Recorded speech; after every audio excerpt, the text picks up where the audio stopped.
हरे राम राम राम हरे हरे कृष्ण कृष्ण कृष्ण हरे हरे हरे राम राम राम हरे हरे कृष्ण हरे राम राम राम हरे हरे कृष्ण कृष्ण हरे हरे हरे राम राम राम हरे कृष्ण कृष्ण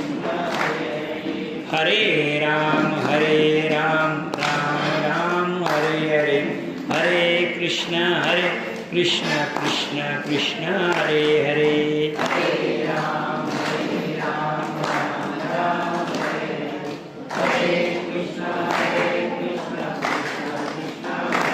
पुंडलिक वरदारी विठ्ठल श्री ज्ञानदेव तुकार पंढरीनाथ भगवान की जय माऊली ज्ञानेश्वर महाराज की जय जगद्गुरु तुकाराम महाराज की जय पुरुषोत्तम भगवान की जय अधिक मास भगवान की जय वक्रतुंड महाकाय सूर्यकोटि समप्रभ निर्विघ्नं कुरु मे देव सर्वकार्येषु सर्वदा काय माझी पाणी मानेन संतांसी रंजवू चित्तासी आपुलिया माझी वाणी तुझे वर्णी गुणनाम ऐसे देई प्रेम काही कळा मस्तक हे पायावरी या वारकरी संतांच्या पांडुरंगा करू प्रथम नमन दुसरे चरण संतांच्या त्यांच्या कृपादाने कथेचा विस्तार बाबाजी सद्गुरु दास तुका वक्रतुंड महाकाय सूर्यकोटि समप्रभ निर्विघ्नं कुरु मे देव सर्वकार्येषु सर्वदा श्री गणेशाय श्री विष्णु लक्ष्मी प्रत प्राणप्रिये सर्व जना सहित स्नानादी यथोक्त कर्म मलमास आचरावे तेने सर्व पापे निरसती इहलोकी सर्व सुख लाभती अंती मोक्षगती फेरे चुकती जन्माचे याविषयी मी तुझ कथा सांगितली विस्तीर्ण तरी ते आचरित बहुकाल. मागच्या 2 अध्यायामध्ये आपण जो स्नानाचा दानाचा व्रताचा महिमा बघितलेला आहे आणि मागच्या अध्यायामध्ये आपण पार्वती मातेची आई मेना तिची एक खंत होती पार्वती मातेजवळ की भगवान शिवाबरोबर तुझं नाव येतं आणि लक्ष्मी बरोबर नारायणाचं नाव येतं पण मी तुला जन्म देऊन सुद्धा माझी पूजा कुठेही होत नाही. सर्व पूजांचा किंवा सर्व महिन्यांचा जो राजा आहे आणि सर्व व्रताचा जो राजा आहे ते अधिक मास व्रत किंवा पुरुषोत्तम व्रत त्या मासामध्ये मी तुझ्यासाठी पूजा करीन असं कोणी सांगितलं? पार्वतीने. आणि ती पार्वतीने काल मी पूजा सांगितली तुम्हाला की 5 फळं गायीला अर्पण करावे. 5 फळं ते जर ते 5 फळं तुम्ही गायीला दिले तर 5 ब्राह्मण जेव घातल्याचं पुण्य, 5 कुमारिका जेव घातल्याचं पुण्य, 5 कुमार जेव घातल्याचं पुण्य, 5 संत जेव घातल्याचं पुण्य आणि ते 5 फळं शेवटी तुम्ही गायीला द्यावेत आणि गायीला जर द्यावे तर ते एक तप पूर्ण होतं किंवा एक व्रत पूर्ण होतं आणि ते व्रत जे केलेलं आहे ते कोणी केलेले आहे तर ते पार्वतीने केलेले. लक्षात ठेवा पितरांचा आणि आईवडिलांचा उद्धार करणं हे शेवटी पुत्राचंच काम आहे, पुत्रांचं काम. इथे पार्वतीनं ते व्रत केलेलं आहे आणि ते व्रत कोणासाठी केलेलं आहे तर मेना आईसाठी केलेलं आहे. आणि आईसाठी व्रत केले तर भगवान विष्णू आणि भगवान शंकर हे दोघं एकमेकाचे भक्त आहे. लक्ष्मीसाठी व्रत आहे, पार्वतीसाठी व्रत आहे, परंतु ज्या वेळेस देवताच व्रत करतात लक्षात ठेवा पार्वतीसाठी भगवान शंकरासाठी भगवान विष्णूसाठी व्रत करणं वेगळं जीव हा संतांना सांगतो आणि संत देवाची पूजा करतात. पण इथं पुरुषोत्तम मासामध्ये साक्षात पार्वतीनं व्रत केलेलं आहे आणि ते जे व्रत केलेलं आहे पार्वती मातेने स्वतःच्या मातेकरता, मेना म्हणजे त्याचा उल्लेख मेना माता असा आलेला आहे, तर मेना मातेकरता उल्लेख आहे. आता हे जे व्रत झालेले आहे तुमचे, मी एक व्रत सांगितलं, कोणतं? स्नानादी व्रत सांगितलेलं आहे. आणि स्नानादी व्रतानंतर या पुण्याचा काय भार होतो किंवा या पुण्याचा पासून काय प्रसाद मिळतो, आता नीट लक्षात घ्या. व्रत आणि कर्म मी तुम्हाला काल फरक सांगितलेला आहे.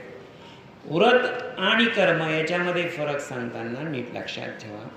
जेव्हा कर्म पार पाडतो आपण, नीट लक्षात ठेवा, कर्म पार पाडतो आपण आणि व्रत करतो. कर्म पार पाडताना लक्षात ठेवा आत्मशुद्धी होते, आत्मशुद्धी होते आणि व्रत करताना पुण्यप्राप्ती होते. पुन्हा मी सांगतो तुम्हाला, काय सांगितलं? कर्म जर पार पाडलं तुम्ही, कर्मानं तुमची आत्मशुद्धी होते, कर्मानं तुमची आत्मशुद्धी होते आणि व्रतानं काय होतंय? तर व्रतानं पुण्यप्राप्ती होते. स्नान हे दोन्हीकडे चालतं, हे ठेवा. स्नान हे कर्म सुद्धा आहे आणि स्नान हे व्रतही आहे, नीट लक्षात ठेवा. अधिक मासामध्ये तुम्ही जे स्नान करता, लक्षात ठेवा, त्रिदिनी, त्रिकाल आणि त्रिवती हे व्रत आहे आणि दैनंदिन तुम्ही जे स्नान करता ते कर्म आहे. कर्मापासून आत्मशुद्धी, शरीरशुद्धी आणि व्रतापासून पुण्यप्राप्ती. म्हणून तर आपण 14व्या अध्यायामध्ये 15व्या अध्यायामध्ये ब्रह्मदेवापुढे इंद्रदेवाने जी शंका मांडली होती की तुम्ही प्रत्येक वेळेस अधिक मास, प्रत्येक वेळे अधिक मास, प्रत्येक वेळे अधिक मास, इतर महिन्यांचं काही आहे की नाही, इतर वारांचं काही आहे की नाही, याच्या पुढे मग सगळेच व्रत, मग बाकीच्या व्रतांना किंमतच राहणार नाही का? तेव्हा स्वर्गामध्ये ब्रह्मदेवाने तुळा केली होती. काय केली होती? तुळा. सगळ्या व्रतांचं पुण्य एका पारड्यात टाकलं होतं आणि एका पारड्यात कोण होतं? पुरुषोत्तम मास होतं. तरी पुरुषोत्तम मासाचं पारडं वरती गेलं नाही. काय गेलं नाही? वरती गेलं नाही. म्हणजे काय? त्यावेळेस नीट लक्षात ठेवा, तुळेचा प्रसंग डोळ्यापुढे आणा. सर्व व्रतांचं पुण्य कोण आहे? एका बाजूला आहे आणि अधिक मासाचं पुण्य एका बाजूला आहे. आणि ही शंका कोणाची होती? इंद्राची होती. साक्षात देवांचे राजा इंद्र यांची होती. आणि जेव्हा 36 महिन्याचं किंवा इतर सर्व व्रतांचं पुण्य आणि अधिक मासाचं पुण्य, अधिक मासाचं पुण्य जेव्हा जास्त भरलं, जेव्हा अधिक मासाचं पारडं जड झालं, तेव्हा पुरुषोत्तम मासाला कोणतं पद मिळालं? पुरुषोत्तम मासाला या 36 महिन्यांचा राजा, राजेपद मिळालं. लक्षात ठेवा, हा मुद्दा पुन्हा लक्षात घ्या की पुण्यप्राप्तीच्या बाबतीत आणि कर्माच्या बाबतीमध्ये तुम्ही परत गोंधळ घालू नका. तुम्ही हा शंका तुमच्या मनात यायला पाहिजे. स्नान हे व्रत आहे. स्नान हे जर व्रत आहे तर दररोजचं आपण आंघोळ करतो, ती काय? ते स्नान नाही का? ते स्नान नाही का? मग स्नान इतकं महत्त्व याला का? तर इतर वेळेला तुम्ही जे स्नान करता ते कर्म म्हणून करता. लक्षात ठेवा, इतर वेळेला काय करता? कर्म म्हणून करता. आणि अधिक मासाचे जे स्नान आहे ते व्रत म्हणून करता. व्रतानं पुण्यप्राप्ती होते आणि कर्मानं आत्मशुद्धी आणि शरीर शुद्धी होते. हा फरक आहे. आता पुन्हा संवाद आहे. पद्मपुराणातला संवाद म्हटला की लक्षात ठेवा, पद्मपुराण म्हणजे काय, बृहन्नारदीय पुराण म्हणजे काय, हरिवंश पुराण म्हणजे काय, पद्मपुराण म्हणजे काय. आपल्या घरामध्ये एकत्र आल्यानंतर, घरात आल्यानंतर पद्म म्हणजे, तुम्ही नीट लक्षात ठेवा, पद्म या शब्दाचा अर्थ पाय. पद्म या शब्दाचा अर्थ काय? पाय. पायाजवळ बसून ज्या ज्या शंका लक्ष्मीनं विचारल्या आणि त्याचं दिलेलं उत्तर म्हणजे पद्मपुराण. म्हणजे काय? पद्मपुराण म्हणजे या सगळ्या घरातल्याच गोष्टी राहणार. पायाजवळ पतीच्या कधी बसू शकतो आपण? चालत असताना, बाहेरगावी असताना नाही. कधी? एकतर तो शांत मनानं असेल किंवा घरामध्ये असेल तेव्हा. आता हे पद्मपुराण, पद्म म्हणजे पाय, आणि पायाजवळ म्हणजे चरणाजवळ बसून केलेली हितगुज, आणि ती हितगुज एकत्र केलं म्हणजे पद्मपुराण. आता इथे नीट लक्षात घ्या, इथे ज्या गोष्टी होती पद्मपुराणामध्ये किंवा इथे ज्या कथा येतील त्या कथा कशा येणार आहे? महालक्ष्मीची शंका आणि त्यावर भगवान विष्णूचं दिलेलं उत्तर म्हणजे सर्व पद्मपुराण. बृहन नारदीय पुराण म्हणजे काय? नारद हे भ्रमंती करत होते. नारद हे काय करत होते? भ्रमंती करत होते. भ्रमंती करत असताना त्यांनी वेगवेगळ्या आश्रमाला भेटी दिल्या. मग प्रत्येक आश्रमामध्ये एक घटना घडलेली, त्याचं ते बृहन नारदीय पुराण. जे प्रवासात घडलंय ते बृहन नारदीय, आणि जे पायाजवळ बसून घडलंय ते पद्म. असे दोन पुराण आहे, लक्षात ठेवा. आता आपण कशात आहे? पद्मपुराणामध्ये. पद्मपुराणामध्ये स्नानाचं महत्त्व सांगितलेलं आहे तुम्हाला. आता आपण ह्या अध्यायामध्ये प्रवेश करताना आता बघा बरं का ओवी कशी. तेने ओवी नीट ऐका. याविषयीची तुझं एक कथा सांगतो पर सर्व पापनाशका, जी ऐकता ब्रह्मा ही देख पुनरपी न ए जन्मासी.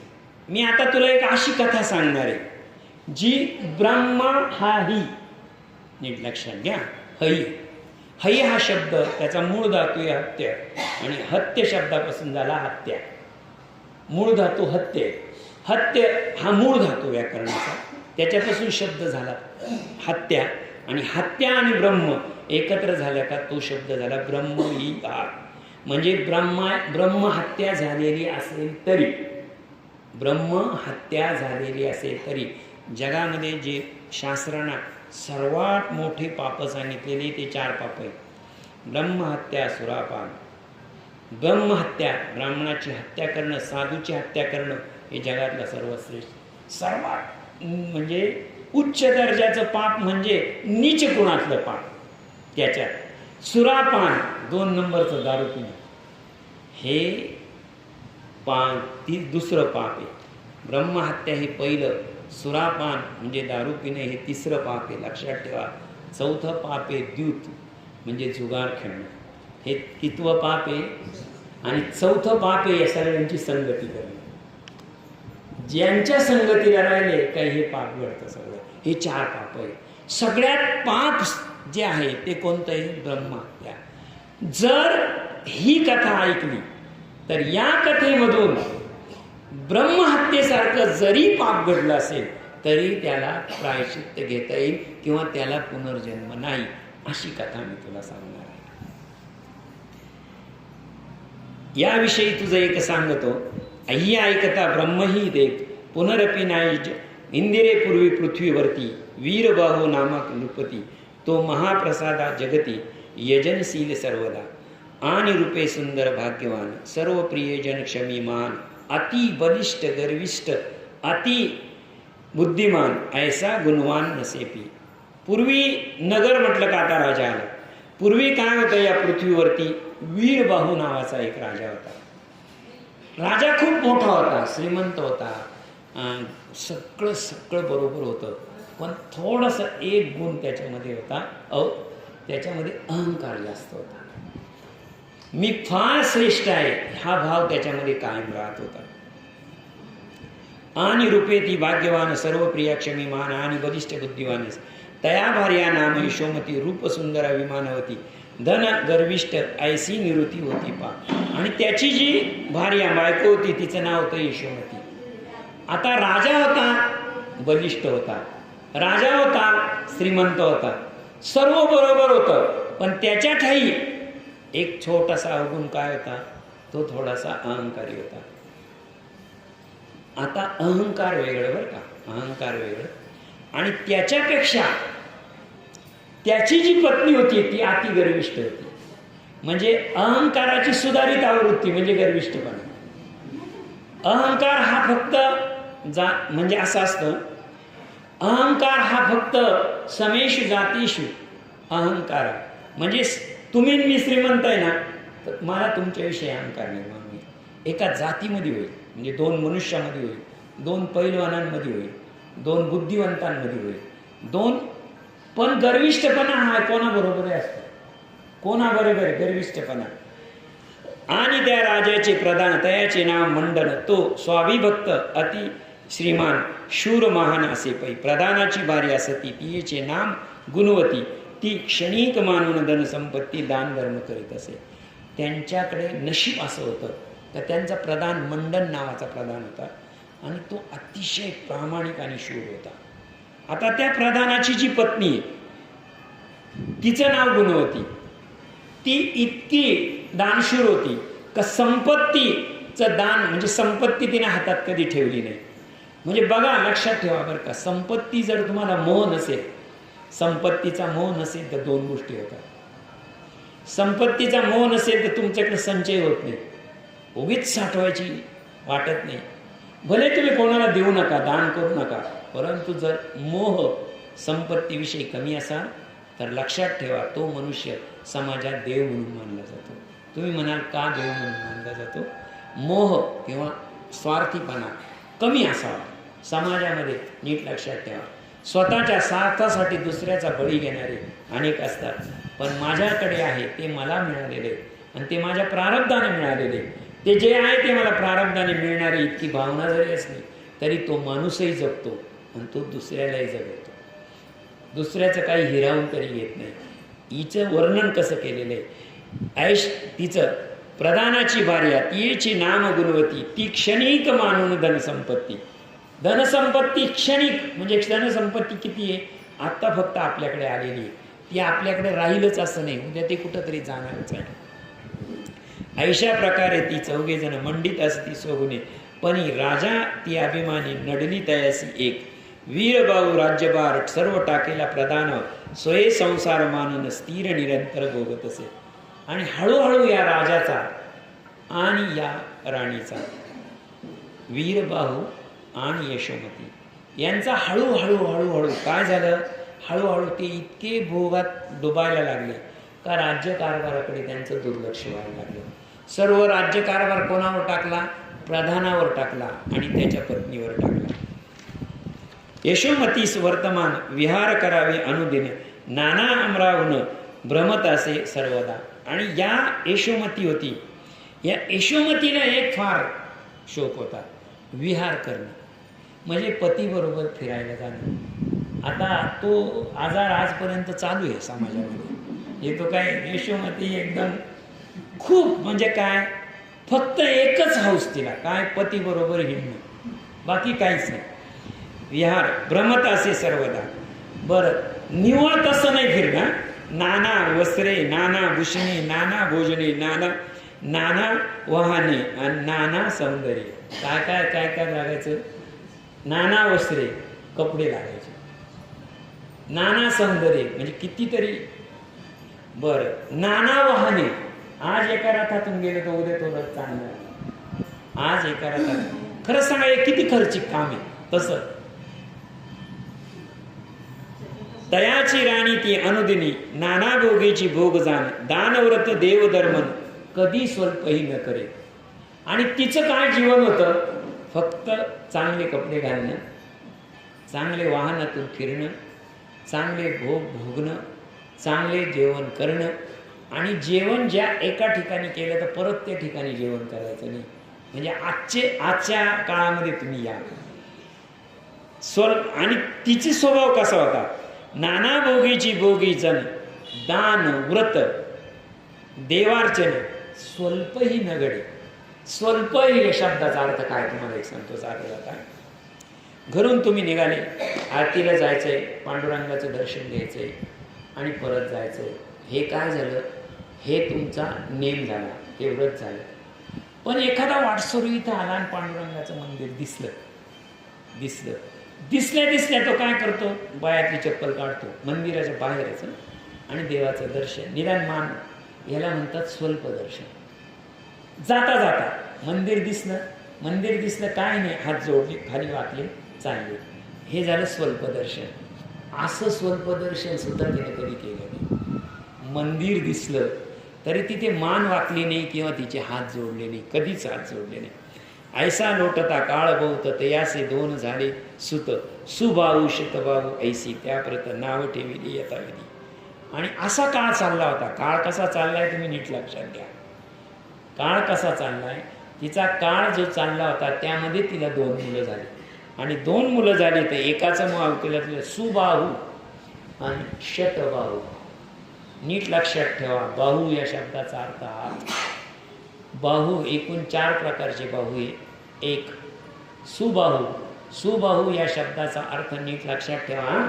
सुबाहू या शब्दाचा प्रत्येकाने हात करा आणि बघा सांगतो. आपला जो तळवा असतो त्या तळव्याच्या लांबीचे जे बोटं असले तर ते सुबाहू. आपल्या तळव्याची जी लांबी आहे ती बोटाची लांबी ही 1 असावी, त्याला सुबाहू म्हणतो. लगेच पाहू नका. आणि मोजायचं फार सोपं माप सांगतो. आपले बोटन आपला तळवा कसा आहे, हा जो गुरु इथे आपल्या रवी असतो, इथे रवी असतो, इथे रवी असल्यावर मणिबंधाला लावायचा आणि असं मोजायचं, बरोबर बसतो ते. म्हणजे काय सांगितलं मी, तळवा आणि तुमचं बोट जर एकाच मापाचे असेल तर तुम्ही सुबाहू. काय सांगितलं मी, सुबाहू.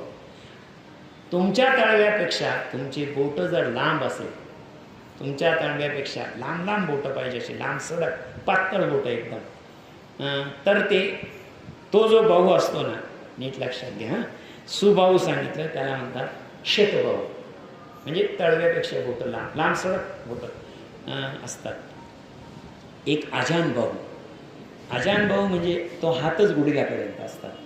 आजान बाहू असतात ते गुडघ्यापर्यंत. पंडित नेहरू आजान बाहू. आजान भाऊ होते. त्याच्यानंतर बाबाजी पंडित आजान भाऊ होते. त्याच्यानंतर आपले गोंदवलेकर महाराज होते. गोंदवलेकर महाराज आजान भाऊ होते. म्हणजे गुडघ्यापर्यंत पाय, हात जास्त लांब असतात म्हणजे त्याला आजान भाऊ म्हणतो. आणि स्वल्प भाऊ, नीट लक्षात ठेवा. अष्टवक्र गीता ज्यांनी लिहिली 8 ठिकाणी वापरली होती. अष्टवक्र महाराज. हात एकदम काहींचे छोटे हात असतात, छोटे एकदम छोटे छोटे हात असतात, असे स्वल्प बाहू असतात. हे शतबाहू, नीट लक्ष ठेवा. आणि सुबाहू. पुढे अनुदिनी काढून काय रौप्य संपन्न तो कदाचित काल परत्वे अधिक मास पातला. आणि तिचं हे भोगविलास चालू असतानाच अधिक मासाचं उरत आलं. ते मंडक प्रधानाची कांता गुणवती महाप्रतिव्रता नित्यवत राणीच्या सेवेकरता राजसदना पावली. आणि त्यावेळेस ज्यावेळेस अधिक मास सुरू झाला, पुरुषोत्तम भगवंताची सुरू झाला, तर आता पुरुषोत्तम भगवंताची पूजा केली पाहिजे ना. बघा बरं का, आपल्याकडे जर कोणी असेल तर आपण आपल्या देवाला आरती आपण स्वतः लावतो, बरोबर आहे की नाही. स्वतः लावतो आपण, स्वतः देवपूजा करतो. पण मोठे लोक झाले तर ते देवपूजेलाही माणसं ठेवतात. देवपूजेलाही काय ठेवतात, माणसं ठेवतात. त्यांचं मंदिर, त्यांच्या मंदिर साफ करायचं, ते देवपूजा करायची, उदबत्ती लावायची, त्यांनीच लावायची. हे जे येतात आणि फक्त ते देवाच्या पाय पडतात आणि तिथून गंध कपाळाला लावतात. निदान तेवढं करायला माणसं ठेवत नाही. हे त्या देवाचं भाग्य, यांचं नाही. ते राजमंदिरी अति सुंदर, ते केवळ महेंद्र मंदिर, धन रत्न जडित समग्र, दास दासींनी पूर्ण. कसं होतं तिचं घर, म्हणजे राजमंदिरासारखं होतं. राजवाडाच कसा होता, मंदिरासारखा. आता तो राजवाडा आहे. काय होतं, धन रत्न सगळं काही तिथं होतं. पण देवघर चांगलं होतं, सगळं चांगलं, रत्न जडित, सुवर्णाचा देवरा, सगळं काही. पण सगळं काम कोण करत होते, दास दासींनी पूर्ण. सगळे दास, देवपूजेलाही दास. तया पाहून ती गुणवती विचार करी स्वची या चित्ती, पुण्य वने लागली संपत्ती, यशोमती लाभले असे. परी येचा न करिता सद्दवे, संख्य रात्रंदिवस निर्भय, केवळ भोग भोगती शय करिता आहे विचारी. आणि त्यावेळेस ती गुणवती जेव्हा राजवाड्यामध्ये आली, तिनं ते राजवाड्याचं वैभव पाहिलं, ते देवघर पाहिलं, त्यातल्या देवघरातला सोन्याचा देवारा पाहिला. सगळं पाहिल्यानंतर तिच्या मनामध्ये विचार आला की खरंच भगवंताने हिला किती दिलं, हिला कोणत्या जागेवर हिला आणून बसवलेले, किती भाग्यवान, किती जागेवर बसवलेले. पण बघा बरं काही ते ऐश्वर्य बळे बघा परी येचा न करिता सद्वेव. परंतु जर आता पुरुषोत्तम काळ आलेला आहे, या काळाचा जर तिनं सदुपयोग केला नाही, या काळामध्ये तिनं जर काही केलं नाही, तर पुढे काय होईल? संख्यास रात्रंदिव निवळ केवळ भोगो निक्षय करीती राही अविचारे. केवळ हिच्या मनामध्ये अविचार आहे. भोग भोगून शेवटी तुम्ही काय करणार? एक दिवस तुम्ही संपणार, भोग शिल्लकच राहणार. सांगा बरं, हत्या करणारे शिल्लक, हत्या करणारे मरून गेले, माणसं शिल्लक राहिले. या व्यासपीठावर बोलू नये. व्यसन करणारे संपले, व्यसन शिल्लक आहे आजही. चोऱ्या करणारे संपले, आजही चोरी करणं शिल्लक आहे. लक्षात ठेवा. कोणी माणूस कधी पूर्ण झालाय का? नाही झाला. संख्या असं रात्रंदिवस ही भोग भोगते, पण ह्या भोगाचा, ही वस्त्राचा भोग देते, ही धान्याचा, ही सगळ्यांचा भोग देते. जे विलासी जीवन आहे ते जीवन जगते. पण जर तिला आज सद्बुद्धी झाली नाही आणि आज ते जर काही केलं नाही तिनं, तर हे एक दिवस क्षय होईल. म्हणजे एक दिवस हे नाश पावल्याशिवाय राहणार नाही. ऐश्वर्य बळे राजा मस्त, जैसा केवळ अंजान बसत, त्याहुनी राणी जास्त, अज्ञात स्वस्त झालसे. ऐश्वर्य बळे, ऐश्वर्य म्हणजे धन संपत्तीमुळे राजाची काय अवस्था झाली होती? धन ऐश्वर्य बळे राजा मस्त. राजा काय झालं होतं? खाण्यापिणं मस्त होतं, सगळं होतं. राजाला इथं लगा बरं का, जैसा केवळ, जैसा केवळ लागला. अजात बस्त, अजात म्हणजे काय आणि बस्त म्हणजे काय समजलं तर पुढे जा तुम्ही. शब्द काय? अजात बस्त. अजात या शब्दाचा अर्थ अज म्हणजे शेळी. अज म्हणजे काय? शेळी. आणि अजात म्हणजे शेळीचा कळप. शेळ्यांचा काय असतो? कळप असतो. अज म्हणजे शेळी आणि अजात म्हणजे शेळीचा कळप आणि बस्त म्हणजे त्यातील एक बोकड. शेळ्यांमधला जो बोकड असतो, जसा तो शेळ्यांमधला बोकड फिरत होता, तसा हा राजवाड्यात राण्यांमध्ये फिरत होता. कोण? हा राजा. जैसा केवळ अजान बसत, त्याहून राणी जास्त, अज्ञानोशी. बरं, हा एक पट, तर त्याची राणी त्याच्या पुढची, हा पुढची. याने हा उभय प्रांत पुढे दुःखची होईल. या राणीने सत्कर्मास बोध किंचित करावं. आणि जर यांचं असं वागणं राहिलं, तर यांच्या नशिबी दुःख सोडून काहीच येणार नाही, काहीच येणार नाही. हे कोणाचे विचार आहे? मैनावतीचे. म्हणजे कोणाचे?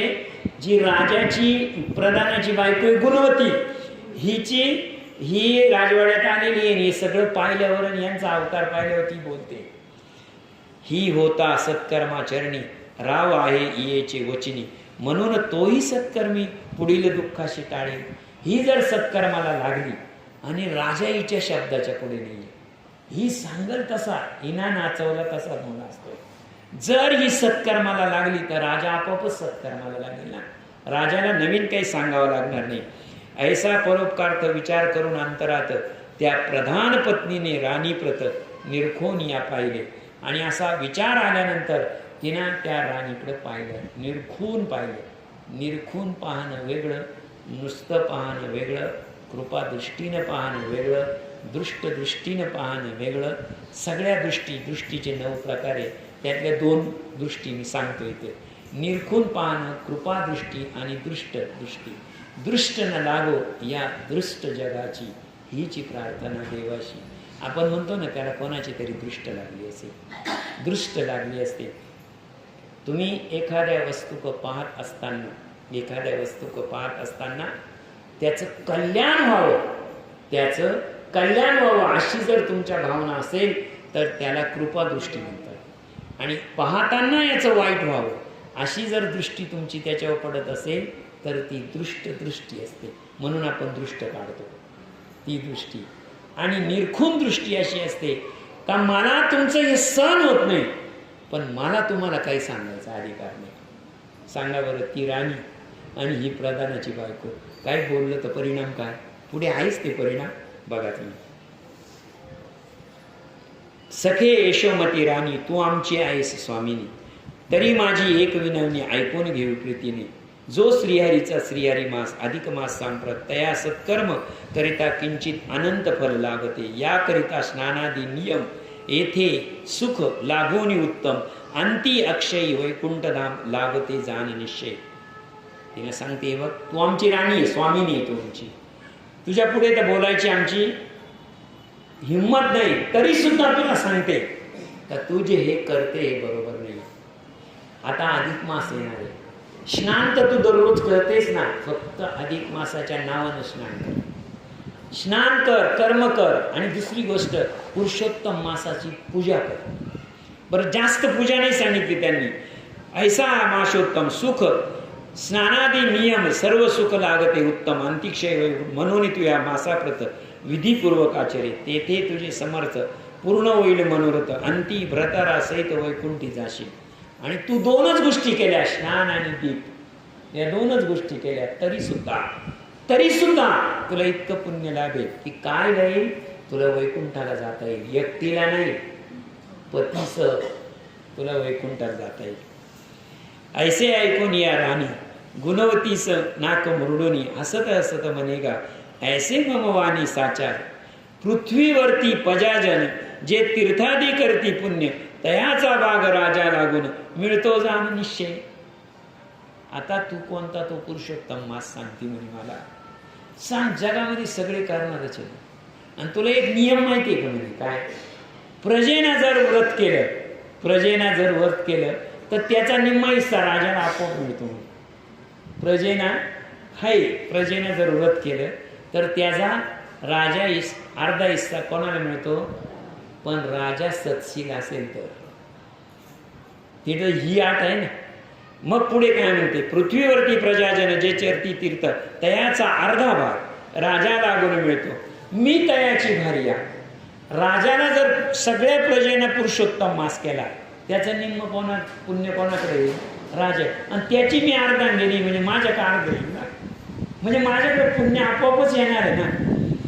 आणि रायाचे मी अर्धांग म्हणून मज लागतो भाग. मग वर्त की आपले अंग का बरे शिनवावे. आणि जर मला प्रजे सगळे अधिक मास करणारे त्याचं पुण्य निम्मा भाग कोणाला मिळणार आहे, राजाला. आणि राजाची मी अर्धांगिनी त्यातलं मला किती मिळेल. मग मी हे व्रत स्नान करून माझा शरीर का शिनवायचं, मी व्रत कशासाठी करायचं. तपे किंवा ब्रह्मचर्याशी फळ काय येणार हाताशी देवे दिल्या संपत्तीशी ऐरणीश भोगावे. माझ्या सभोवताली एवढे भोग आहे, इतके भोग आहे, सगळे भोग माझ्या समोर असताना एखाद्या भिकाऱ्याचं जीवन मी का जगावं. व्रत करायचं म्हणजे काय, व्रत करायचे म्हणजे भोग सोडायचे. सोपं आहे का. म्हणजे एका अर्थानं साधूचं जीवन भिकाऱ्याचं जीवन सारखंच आहे. साधू मधुकरी मागतो आणि हा भीक मागतो, बरोबर आहे की नाही. दोघांचं जीवन तर सारखंच आहे ना. मग ती म्हणा व्रत करणं काय आणि उपवास करणं काय, म्हणजे हे सगळे भोग सोडायचे ना, म्हणजे एका भिकाऱ्यासारखंच जगायचं ना शेवटी. आणि तेही राजवाड्यात राहून भिकाऱ्यासारखं जगणं हे काय जमणार नाही. त्यापेक्षा तुम्ही करा. पुरुषोत्तम मासाचं नाव घेतल्यावर नाक मुरडलं, लक्षात ठेवा. तुम्हाला मी पहिल्यांदा सांगितलेले, खूपदा सांगितलेले, काय व्रत करू नका, पण करणाऱ्याला नाव तरी ठेवू नका. व्रत करू नका, करणाऱ्याला नाव तरी ठेवू नका. करणाऱ्याला नाव ठेवा, परंतु ज्याचं व्रत करतो त्या भगवंताला तरी नाव ठेवू नका. भगवंतालाही नाव ठेवा, पण त्याच्यापासून झालेले जे पुण्य आहे ना, त्या पुण्याचा तरी नाव ठेवू नका. नाहीतर लक्षात ठेवा, भगवंत म्हणतो मला केलेली टीका मी सहन करेल, मला कोणी दोष दिला तर सहन करील, पण माझ्यामुळे जी पुण्यप्राप्ती माझ्या भक्ताला झालेली आहे आणि त्या भक्ताचं जर कोणी नाव घेतलं तर त्याला मी सोडत नाही. असे कितीतरी उदाहरण आहे, बरोबर आहे की नाही. हां, तपे किंवा ब्रह्मचर्याशी काय पण सांडोनी इतर गोष्टीशी कोठून काढिला अधिक मास इत्यादी प्रकारे किंचित सक्षेपी वचन बोललं. म्हणजे राजाचं म्हणजे सगळे भोगायचं सोडून द्यायचं, सगळं काही सोडायचं, सगळे उपलब्ध असताना तो हा अधिक मास आणलाच कुठून मिळेल. हे सगळे रोज दिवस उगवतो मावळतो, त्यात कायच अधिक मास, कायचं चैत्र, कायचं वैशाख, असे मानणारे लोक आहेत. नाही असे नाही. आजही लोक म्हणतात काही नाही, दिवस उगवतो आणि दिवस मावळतो. हे सगळं तुम्ही करून ठेवलं, युव्रत आणि आवारण हे ते हे सांगणार बऱ्याच लोकांना पटत नाही. ही गोष्ट नाही पटत म्हणून लक्षात ठेवा, लक्षात ठेवा. बाजारामध्ये खोट्या नोटा आहे, बाजारामध्ये खोट्या नोटा आहे म्हणूनच खऱ्या नोटाला किंमत आहे. लक्षात ठेवा. जर बाजारामध्ये खोटी नोटच नाही आली तर खऱ्या नोटीचा शोधच घेतला जाणार नाही. लक्षात ठेवा. तसंच आहे, बाजारामध्ये पापी लोक आहे म्हणून पुण्यवंताला किंमत आहे. वात्यामध्ये लोकांमध्ये स्वैराचारी लोक आहेत, स्वैराचारी लोक आहेत म्हणून व्रतस्थ लोकांना किंमत आहे. नाही तर व्रतस्थाला किंमत काय राहणार आहे, सगळे स्वैराचारी झाले. हां, ते गुणवतीचे अंतरात दुःख झाले बहुत, या राणीच्या समाधार्थ इतर गोष्टी काढल्या. याच्याशी काही बोलण्यात अर्थ नाही. मग तिने दुसरा विषय काढला. अधिक मास भगवंताला काहीतरी बोलून जाईल आणि परत पाप हिच्याबरोबर आपल्यालाही लागेल. हां, पराधीन फार कठीण, मरणावने अति दारुण, म्हणून मधुर वचने केले समाधान राणीचे. मग ती येणे घेऊन आज्ञा, गुणवती आली स्वसदना, आणि वंदोनिया प्रतिचरणा व्रतार्थ आज्ञा याचिली. आणि मग तिनं तो विषय सोडून दिला. कारण ती काय होती माहिती आहे का, इथे ओवी पहा दाजी, मरणावनी अति दारुण पराधीनता. ज्या दिवशी तुम्ही पराधीन व्हाल, तुमच्या घरातले हक्क जातील आणि तुमचे असलेले हक्क गेले, त्या दिवशी मरण बरं. पण माणसाला वाटतं हक्क जाऊ नये. बहुतेक घरामध्ये सासूबाईची तळमळ तेवढ्यासाठी असते. कोणत्याही घरात जा, तिचं दुःख हे नसतं, तिचं कोणत्याच सासूचं दुःख हे नसतं की काय, की हे दुःख तिला दुःखच नसतं. दुःख हे असतं काय, पराधीन होतो आपण, पराधीन होतो. हे बघा, ज्या पुरुषाला कधी दुसऱ्याकडून सेवा घेण्याचा सवय नाही ना, तो जर आजारी पडला आणि त्याला उठवायला बसवायला माणूस लागायला लागलं तर लक्षात ठेवा, त्या माणसाला वाटतं यापेक्षा मी मेलेलो बरं. पराधीनता नको. इथे पराधीनता कोणाची झाली, गुणवतीची. काय पुरुषोत्तम मासाचं महत्त्व आहे, किती पुरुषोत्तम मास श्रेष्ठ आहे, काय या मूर्खाची गाठ पडली, असं झालं. तर तिनं काय केलं, तो तिच्याशी विषय सोडून दिला, दुसऱ्या गोष्टी काढल्या. पुढे मग तियेची आज्ञा घेऊन गुणवती आली स्वसदना, वंदोनिया पतिचरणा व्रतार्थ आज्ञा याचिली. यथाविधी अधिक मास गुणवतीने केले समस्त, ते लोपून सौभाग्य वाढत चालले. तिनं तिला सोडलं, आपल्या घरी आली. मनोभावी आपल्या पतीला विचारलं, उद्यापासून अधिक मास सुरू आहे आणि आपले व्रत उद्यापासून सुरू. व्रत आपले उद्यापासून सुरू. गर्भित अर्थ यात काय तुम्ही लक्षून घ्या. व्रतस्थ दोघांनी राहायचं, व्रतस्थ दोघांनीही राहायचंय म्हणून पतीची आज्ञा आहे. व्रतस्थ राहिलं पाहिजे, दोघांनीही राहिलं पाहिजे.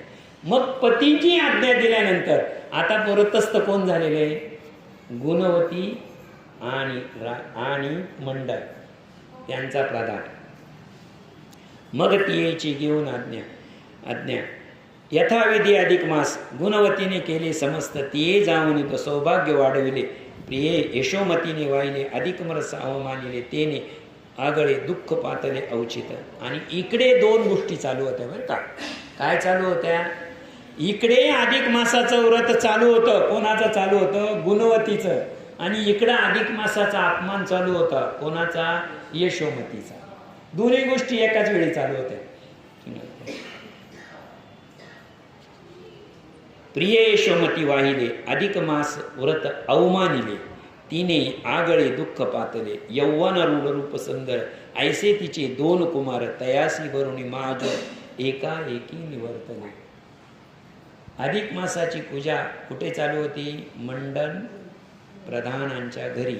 आणि कोण करत होतं, गुणवती.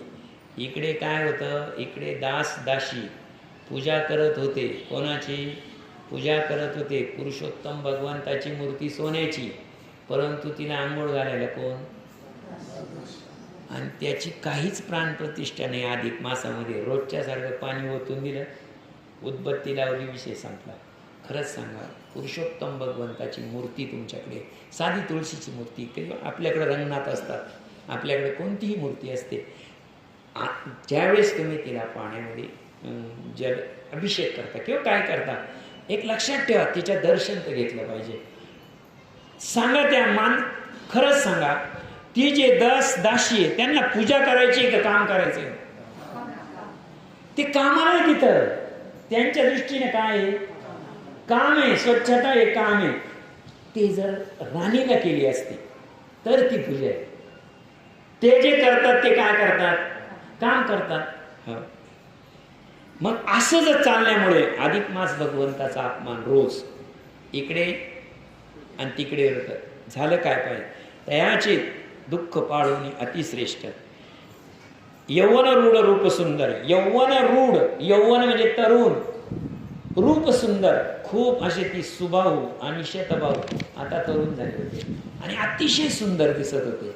सुंदर दिसत असताना पुरुषोत्तम भगवंताचा काळ चालू असताना अचानक त्यांना ताप आला. अचानक ताप आला. पुढे काय?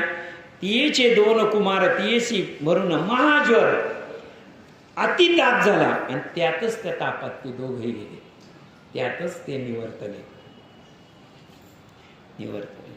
तयाचे दुःखे पाळून अति निचेष्ट पडली यशोमती. तैसाच वीरबाहून रूपती दुःखिता ती झाला. सकळ लोकास वर्तमान विलाप करी हृदय फुटून. मने रे कटकटा काय हा महान प्रसंग दारुण आणलासी. आता इथे कटकटा शब्द आहे, पुन्हा ओवी समजावून घ्या. सकळ लोकास वर्तमान विलाप करी हृदय पिटून. मने रे कटकटा काय हा महान. हृदय पिटून छाती बडवून रडायला लागली. ती मोठमोठ्याने रडायला लागली. सगळ्या लोकांमध्ये ही वार्ता पसरली. आणि तिथे काय शब्द आहे? मने रे कटकटा काय हा महान. कटकटा या शब्दाचा अर्थ आहे प्रारब्ध. मी तुम्हाला सांगितलेलं आहे, आता जे करतो आपण काम ते क्रियमान. क्रियमानातून जे पुण्य साचतं त्याला मागचं संचित, आणि संचितातून जे काढलं जातं ते पुढे भोगायला येतं ते प्रारब्ध. आपण म्हणतो ना प्रारब्धाचा दुसरा अर्थ आहे कटकटा. आपण म्हणतो ना काय ही कटकट माझ्या डोक्याला लागली. कटकट म्हणजे प्रारब्ध. काय माझ्या डोक्याला आलं. त्या राणी त्यावेळेस म्हणायला लागली काय हा राजा म्हणायला लागला की कोणतं हे प्रारब्ध, काय हे प्रारब्ध आहे आम्हाला भोगायला आलं. इतकं दिलं आणि आमचे 2 मुलं एकाएकी गेले. प्रसंग दारुण. इकडे राणी यशोमती मस्तक आपटी पृथ्वीवरी. बहुदाशी जनी सामर्थी परी उपाय चालेना.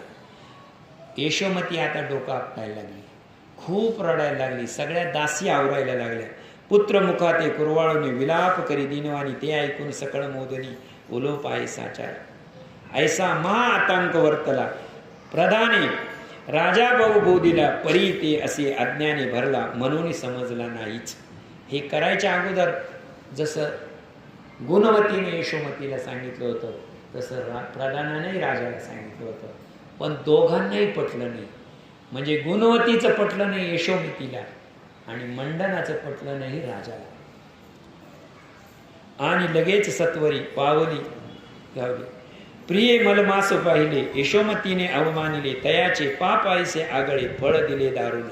हे गुणवतीची होती सदनी. तिये लोकामुखातून राजसुयज्ञाची वार्ता ऐकून शोकापत झाली. आणि हे सगळं चालू असताना स्नान पूजा अर्चा कोणाची चालू होती? गुणवतीची चालू होती. आणि त्या गुणवतीला जेव्हा असं कळालं की आपल्या राजाचे 2ही मुलं वारले, ती त्या पूजा आटोपून आणि लगेच आली. आल्यानंतर तेसी कवटाळून गुणवती विलाप करू लागली अति. त्या दोघांची शोकाची मती कोण करेल त्रिजगती. आणि मग मात्र यशोमती तिच्या गळ्यात गळा घालून रडायला लागली, खूप शोक करायला लागली. ओक्सा बोक्षी बहुत पुत्राचे गुण आठवीत. पुन्हा वक्षस्थल पीटित भूमीसी आक्रोशे. ऐसे चाले बहुत वेळ. त्या दासी होत्या जवळ. त्या दोघीसी निर्मळ बहुत प्रकाळी बोधले. अक्रंदन किंचित राहिले. राणीने गुणवतीकडे पाहिले. नीट लक्षात घ्या, हे सगळं चालू होतं. प्रत्येक दासी तिला समजावून सांगत होत्या. प्रत्येक जण त्यांना सावरत होत्या, पण ती काही सावरत नव्हती.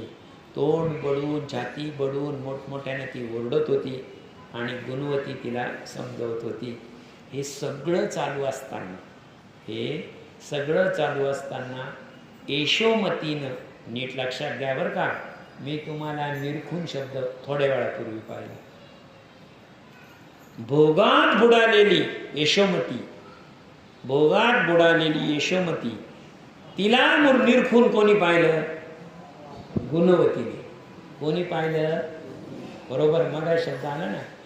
आता दुःखात बुडालेली यशोमती आणि अधिक मासाच्या भक्तीत बुडालेली गुणवती.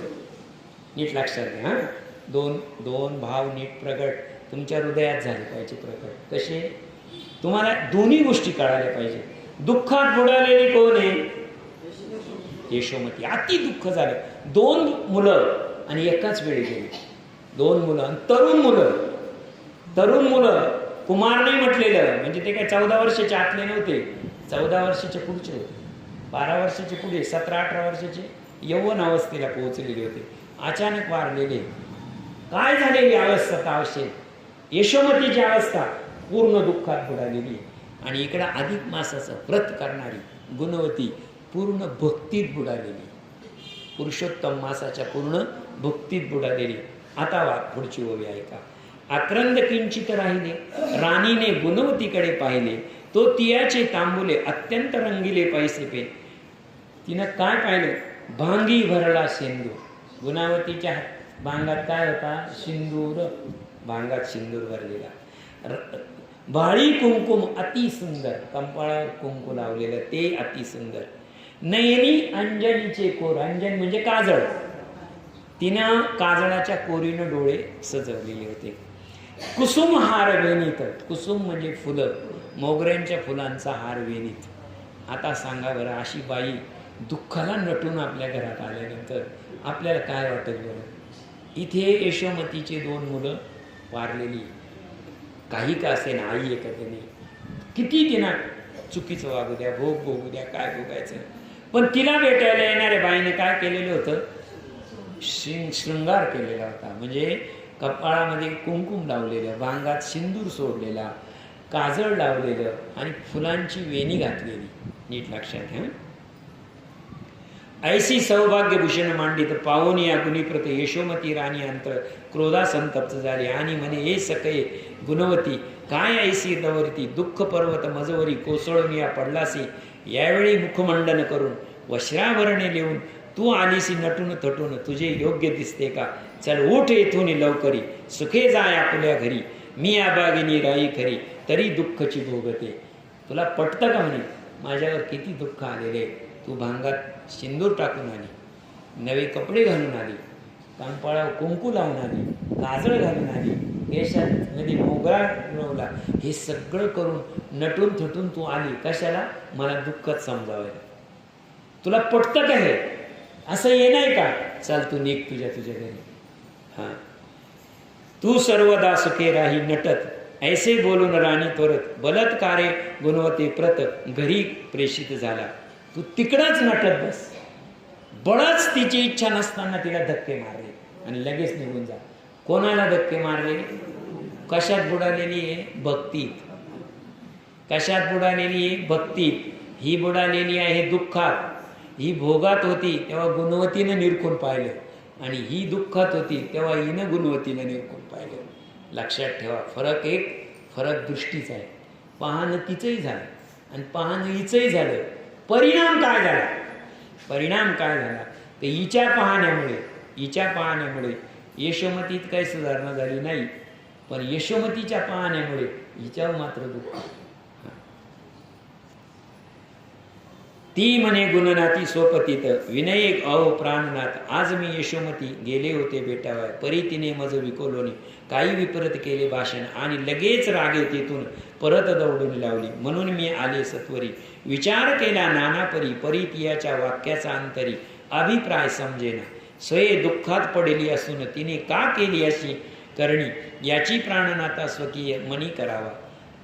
ती आल्यानंतर आपल्या पतीला सांगितलं का मी तिच्या तर दुःख काढायला गेली होते, मी तिला समजावून सांगत होते, तिनं मला हुसकवून दिलं. तिनं मला का हुसकवून दिलं? इतकी ती दुःखात बुडालेली होती तरी सुद्धा तिला माझ्यामध्ये कोणतं वैगुण्य, कोणता वाईटपणा दिसला हे काही सांगता आलं नाही. आणि मी तिथे गेले आणि तिनं मला हुसकवून दिलं. ते आता कसं असतं माहिती? शेवटी समजदार तो समजदार, भक्त तो भक्त. भक्त ऐसे जाना जे देही उदास, गेले आशा पास निवारुणी. विषय तो त्यांचा झाला नारायण, नावडे जनधन माता पिता. अशा अवस्थेला पोचलेले मंडन. ते ऐकून मंडन प्रधान म्हणे, प्रिय ते व्यर्थ शोक, पुत्र शोके राणी त्रासून. काहीतरी बडबडली त्याचे की जे कसा आहे विचार प्रगती. ती सत्वर बोध वचने बर्वे समजावे माझी. मै उठून प्रातःकाळी सभेत जाईन राजाजवळी. ऐसे बोल स्वस्थ राहिले दोघे जणी. अरे ती दुःखात आहे, दुःखात एखादा शब्द इकडं तिकडं बडबडली असेल, आपण समजून घ्यायचं. शेवटी ते राजे, शेवटी ती राणी आहे, त्यांचा बोलण्याचा हक्क आहे. मी उद्या सकाळी जाईल आणि उद्या सकाळी गेल्यानंतर राजाकडे तुझ्या वतीनं माफी मागेल. हो, मी पाटकाळी उठून सभेत जाईन राजाजवळी बोलून देवी. द्वितीय दिनी सूर्योदयी उभयंता गेले राजविणी. मंडन पावली सभेटाई, गुणवती गेली राणीवाशी. आता दुसऱ्या दिवशी नीट लक्षात घ्या बरं का, दुसऱ्या दिवशी हे दोघंही गेले. आपण जाण्यापेक्षा कारण राजाही दुःखात आहे आणि राणीही दुःखात आहे.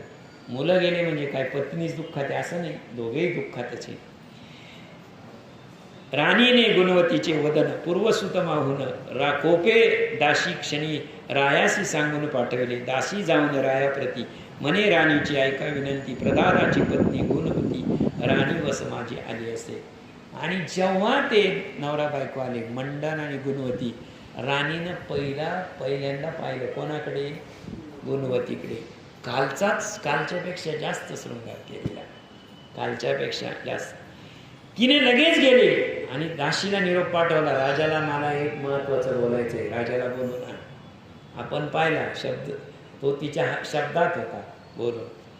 हा आपल्या दुःखाचा दिवस तिने मंडन केले विशेषित. येसी कैसी हाऊस हे आम्हास न कळेची. बाहेर प्रेम दाखवते मोठी, परी अंतरीची आहे खोटी. ना तरी रीत आहे कोटी, पाहावे विचारुनी. माझे दोघे पुत्रे मरुनी, ही नटून तटून यावे. हे मज वाटले बरवे, मनी पाहावे विचारून. माझे सुखोदक ओसरले, येचे नटण्या भरते आले. तुम्हा खोटे वाटले, तरी प्रत्यक्ष वकलेचे. आणि तिला इतका राग आला, राजाला सांगितलं की माझ्या ओवी बघा कशी आहे, माझे सुखोदक ओसरले. नीट लक्षात, भरती आणि ओटी हा निसर्गाचा नियम. एका ठिकाणी जर भरती आली तर दुसऱ्या ठिकाणी ओटी येणारच. माझ्या सुखाला जर ओटी आलेली, माझ्या सुखाला ओटी आलेली आणि हिच्या नटनेला भरती आलेली, बरोबर आहे की नाही? माझं सुखोदक आटिले, हे बघा ओवीस तशी आहे. माझे सुखोदक ओसरले, या नटण्या भरती आले. मला ओसरलं, ओटी आली आणि हिच्या नटण्याला भरती आली. ऐसा एकांताचा निरोप राणीच्या प्रेमास्तव तो राणी माझी साटोप. साटोप या शब्दाचा व्याकरणात अर्थ झालेला आहे, साटोप म्हणजे अत्यंत त्वरित. जेव्हा राणीचा शब्द आला राजाला की लवकर या, राणीने बोलवले, तो ताबडतोब राणीजवळ गेला. गुणवतीच्या मंडनाप्रत पाहुणी कोपला अत्यंत. मने कथिले समस्त हे पारतात. मग राणे गुरु मंडपासी बांधून त्वरित तदगृहीचे द्रव्य समजतात. तुम्हाला कालपासून काय आठवणीत येते का नाही, ध्यानात येते का नाही, काय येतं का नाही म्हणे, काय ती किती नटून येते म्हणे. कोण? गुणवती. आणि हा किती नटून येतोय म्हणे आज. हा किती राज्यकारभार आला होता का, इतके दिवस आला होता का? तुमच्या काही डोक्यात आहे का? ह्या दोघांना आपलं राज्य बळकवायचं म्हणून ती नटून येते. आपल्या दुःखाचं यांना काहीच नाही, आपल्या दुःखाचं यांना काही नाही. हे स्वतःचा स्वार्थ साधणारे, हे स्वार्थाचा साधत असल्यामुळे यांना काय करा, नीट लक्षात घ्या. आणि मग राणे गुणसे प्रधान दाम्पत्य लागून काराभराजी कोंडून पुन्हा राजा राणी बरबीत झाले पौसाल. यांना आत्ताची आत्ता अटक करावी, आत्ताची आत्ता अटक करा आणि यांना कारागृहात टाका. आता राजाच येतो. पहिल्या आपण 10 ओव्यांमध्ये राजा कसा आहे ते पाहिलेच आपण. तो राणीच्या शब्दात त्यांनी काय केलं. आणि त्या प्रधानात मंडन म्हणे श्रीप्रती, प्रिय हे काय झाले, कोणत्या कर्माचा हातभूत विपाक झाला न कळे. ते ऐकून गुणवती म्हणे का व्यर्थ करता खंती, सेवका जनांची जीवित गती धन्या हाती निरंतर. तिने सांगितलं राजाने मंडन म्हणे आपण तर एक राजाविषयी स्वप्नात सुद्धा वाईट विचार केला नाही, आपण कधी राजाविषयी वाईट विचार केला नाही. मग ही गोष्ट आपल्या नशिबी का आली, आपण हे भोग का आले आपल्या नशिबी. त्यावेळेस त्या राणीचं उत्तर बघा काय, खेद करायचा नसता. प्रजेबाबत निर्णय घेण्याचा अधिकार फक्त राजाला असतो. कोणाला असतो? राजाला. ते आपले राजे म्हणून सेवकाजनांची जीवनगती निरंतर धन्या. सेवक जो कोणी गडी असतो आपला, त्याचं जे जीवन असतं ते सेवकाच्या हातात म्हणजे राजाच्या हातात असतं. आपण त्यांची सेवक आहे, ते जसं ठेवतील तसं आपण ठेवायचं. तोची संसारी सारभूत पुरवितो भक्तांचे मन, तोची कृपा करून तर दुःख समस्त निरसेल का. कोपिष्ट रायाची कथा कोपे युगाची करिता, आम्हा दुःख त्वरित काय सर्वार्थ असले. जर राजा कोपिष्ट असेल, राजा कोपिष्ट म्हणजे रागिष्ट असेल, गर्विष्ठ असेल, अहंकारी असेल, तर त्याच्या प्रजेवर अन्याय तो होणारच आहे किंवा त्याच्या प्रजेला दुःख भोगावंच लागणार आहे. आपण या राजाचे प्रजा आहे, तर राजा जर कोपिष्ट असेल तर प्रजेला दुःख होतं आणि आपल्याला दुःख होणारच आहे. ऐसे बोलून गुणवती लो शृंखले पीडित अति, झाकोनिया नयनाप्रती शीतवरून पडली. अशी अवस्था झालेली आहे बघा. ऐसे बोलून गुण लो शृंखले अति, हातामध्ये बेड्या आहे, लोखंडाच्या बेड्या आहे हातात आणि पायात. गुणवतीच्या प्रधानाच्या हातात आणि पायात बेड्या आहे. बसायला काही नाही, उठायला काही नाही, झोपायला काही नाही, अंथरायला काही नाही, जमिनीवरती पडलेले दोघे. हो, तैसेची मंडन प्रधाने दुःखे पडिता, इतक्यात माझी हृदय तद बंधन जाणिले.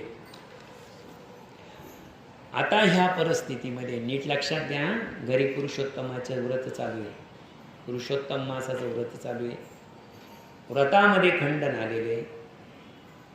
दुसरी गोष्ट काय झालेली आहे, पायामध्ये लोखंडाच्या बेड्या आहे, हातामध्ये लोखंडाच्या बेड्या, गळ्यामध्ये लोखंडाच्या बेड्या आणि जमिनीवर पडलेले.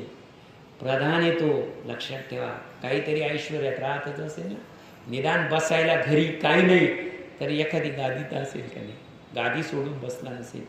गुणवती त्याची राणी, ती कशी राहिली असेल बघा. ही ईश्वराची करणी आहे. आदल्या रात्री कुठे होते आणि दुसऱ्या रात्री कुठे आहे, जमिनीवर आहे. हो, राजा पण व्रत कोणाचा चालू होता आणि भक्तीत पूर्ण बुडालेली होती ती. खंत तिला माझ्यावर काय दिवस आले याची नाही, खंत माझ्यावर काय दिवस आले, मला किती दुःख झाले याचं नाही, खंत याचं आहे का आता माझं पुरुषोत्तम भगवंताचं व्रत बुडणार, व्रत चालू राहणार नाही, याचं खंत कोणाला आहे, गुणवतीला खंत आहे. नीट लक्षात घ्या. मग रात्री तिला झोप लागली नाही, रात्री तिला झोप लागली नाही, रात्रभर बसून राहिली आणि बसून राहिल्यानंतर पुरुषोत्तम भगवानाचा जप करत राहिली ती रात्रभर. त्या रात्री ही काय करत होती, ही करत होती पुरुषोत्तम भगवंताचा जप आणि तिकडं राजा राणी झोपली. मग रात्री अद्भुत राजा राणीच्या स्वप्नात सोये येऊन त्वरित सकळ वृत्तांत कथिले. हरी म्हणे रे वीरबाहू मंडन तयाची जया, या मूर्ख बांधोनिया कारागृही घातिलेसे.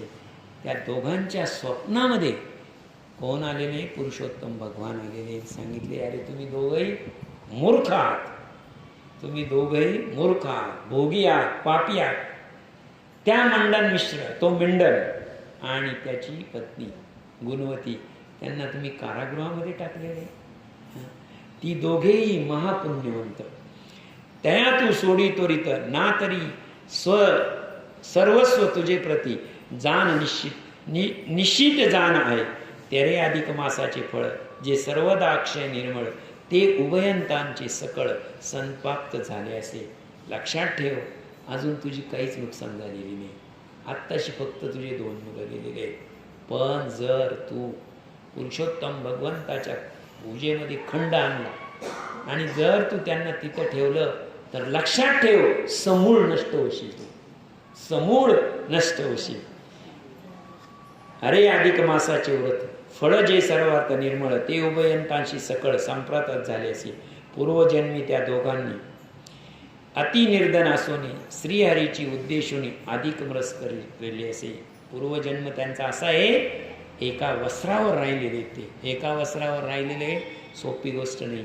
एका वस्त्रावर राहणं म्हणजे काय? एकच वस्त्र, एकच वस्त्र, दुसरं वस्त्र नाही. आंघोळ करायची तेच वस्त्र धुवून. पूर्वीची अशी परिस्थिती होती, लक्षात ठेवा. पूर्वीची अशा भक्ती विजय ग्रंथ वाचल्यानंतर आपल्याला भक्तांची कल्पना येते. रात्री स्नान करत होत्या, प्रत्येक रात्री स्नान करायच्या. कधी?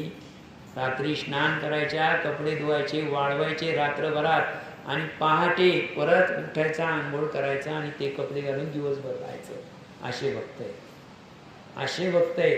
आणि असे ते 2 भक्त आहे माझे मागच्या जन्मातले.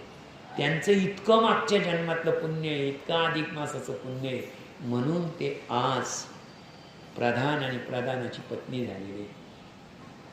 फळ जे सर्वार्था निर्मळ संप्रत झाले. पूर्वी जन्मी त्या दोघांनी स्वय निर्धन असून मज हरिसी अधिक मास तेने. आता नीट ऐका. गुणवती आपण पाहिली, तिथं काय काय होतं तिच्या? कुंकुम, अंजन, सिंदूर, यश, तांबूल, समग्र मुख अलंकार अति सुंदर अक्षय लाभले आहे ती. ते जे काही तिला लाभलेले, तिच्या भांगामधला जो सिंदूर आहे, तिच्या कपाळावरचं जे कुंकू आहे, तिच्या नेत्रामधलं जे काजळ आहे, तिच्या ओठामध्ये तांबूल म्हणजे पान खाल्ल्यानंतर आपण कसं लाल ओठ असतात, तिचे जे ते लाल ओठ आहे ते पुरुषोत्तम भगवंतानं दिलेलं दान आहे तिला. पुरुषोत्तम भगवंतानं दिलेलं नाही, ती कधीच त्याकरता नटलेली नाही. दुसरी मुख अलंकार अति सुंदर. तिचा जो चेहरा इतका गोंडस आणि इतका चांगला केलेला आहे, इतका चांगला केलेला आहे, तो साक्षात परमेश्वराचं वरदान आहे. ते वरदान अक्षय लाभले आहे ती, आणि त्याचा कधीच क्षय होणार नाही. अक्षय लाभले आहे ती. गुणवतीचे धुतले वदन तरी ते लपेची मंडन, मनोनी ती आन प्रदान असती जान निर्दोषी. आणि जर तुला याला प्रचिती घ्यायची असेल तर तू गुणवतीचं 10 वेळा तोंड धु, 10 वेळा तोंड धु. तुला ते काढायचे ना, तुला तिच्या कपाळावरचं कुंकू पुसायचंय, 10 वेळा कुंकू पुसून काढ. 10 वेळा तिचं ते सिंदूर पुस, 10 वेळा तिचे ओठ पुस, 10 वेळा डोळे पुस, 10 वेळा तो गजरा काढून दे. काय होईल? तो पत्नीने गुणवतीचे दुतले वदन ते लपले मंडन, माझे व्रत संक्षेपानं ते मास प्रत अवमानिले एकदा. तिने माझं व्रत मागच्या जन्मामध्ये जन्मभर केलेलं, आणि त्याचं हे तिनं व्रत किती केलं? जन्मभर. तिनं किती व्रत केलं? जन्मभर. आणि मी तिला फळ किती वेळा दिलं? एकदाच. एकदाच दिलं. काय दिलं? काय दिलं? तर हे जे सांगितलं हे सगळं मी एकदाच दिलेलं आहे. बरं, आता भगवंताना जो वर दिलेला आहे, दिलेली जी प्राप्तीच भगवंतापासून आहे, खरंच सांगा ती तुम्ही मोडू शकता का? नाही मोडू शकत. तो पत्नीने अधिक मासात न आचरिता केले माझे व्रत, सक्षेपाने त्या मासात अवमानिले एकदा. तिने एकदा माझं तप केलं तर तिला एकदाच वरदान मिळालं, आणि तुझ्या पत्नीने माझा अपमान एकदा केला, त्याचं हे फळ दिलं. त्याचे यशोमती लागून पुत्र शोक झाला, जाण ऐसे बोलून श्री भगवान अंतर्धान पावला. असं बोलला आणि भगवान अंतर्धान पावले स्वप्नात. ते राव उठून बैसला, चित्ती स्वप्नाचा विचार केला, मग संबोधनीय राणीला सर्व कथा वृत्तांतला. ताटकन उठून बसला एवढ्या स्वप्नात, आणि पटकन त्यांना राणीला हालून जाग केलं आणि सांगितलं की मला असं असं स्वप्न पडलं, साक्षात पुरुषोत्तम भगवान माझ्या स्वप्नामध्ये आले होते. ते उठून ती म्हणे राया लागून मी आईसेच पाहिले स्वप्न, या गोष्टीचा क्षणी विचार केला पाहिजे. अहो मला तसंच स्वप्न पडलं आणि तेच स्वप्न पडलं म्हणे. आता या गोष्टीचा आपण विचार केला पाहिजे.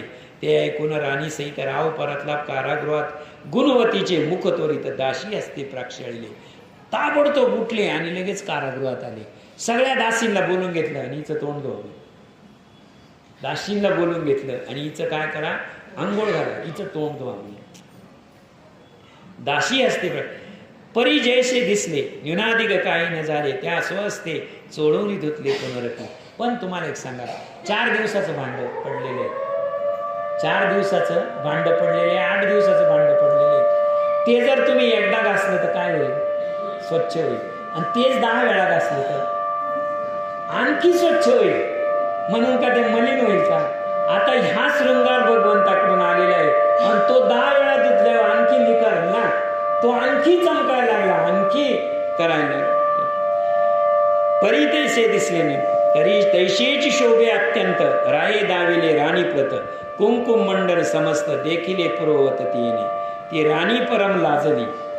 तीएसी राणीची अवस्था रायाची अवस्था झाली जेव्हा त्यांचा तो जो सौंदर्य होतं तिचं काय काय ओठात म्हणजे तांबूल ओठ होते, लाल ओठ होते, केसात डोळ्यात काजळ घातलेलं होतं, केसामध्ये सिंदूर होता, कपाळाला कुंकू होतं आणि मागे मोगऱ्याचा एक मोगऱ्याचा गजरा काढून फेकला का दुसरा हजर, तिसरा फेकला का दुसरा हजर, कितीतरी दाशा थकून गेले ना.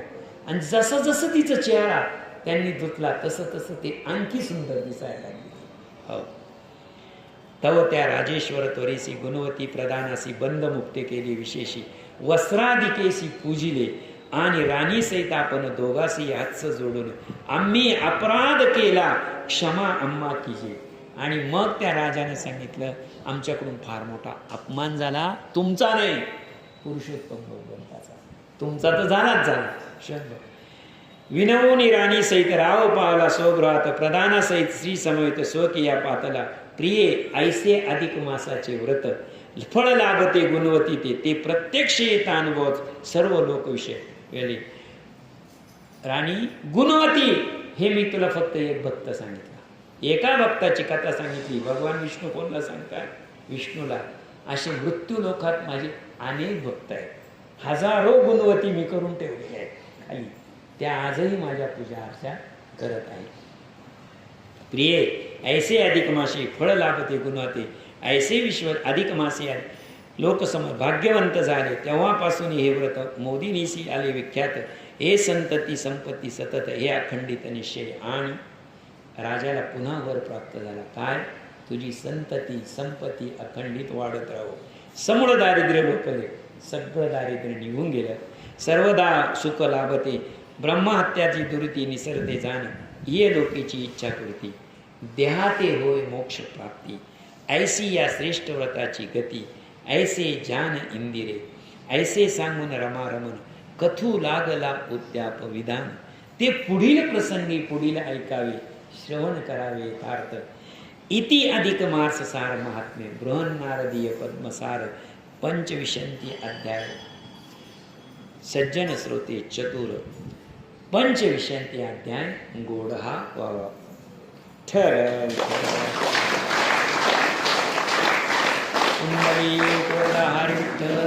श्री ज्ञानदेव तुकाराम, पंढरनाथ भगवान की जय, माहुली ज्ञानेश्वर महाराज की जय, पुरुषोत्तम भगवान की जय, अधिक मास भगवान की जय.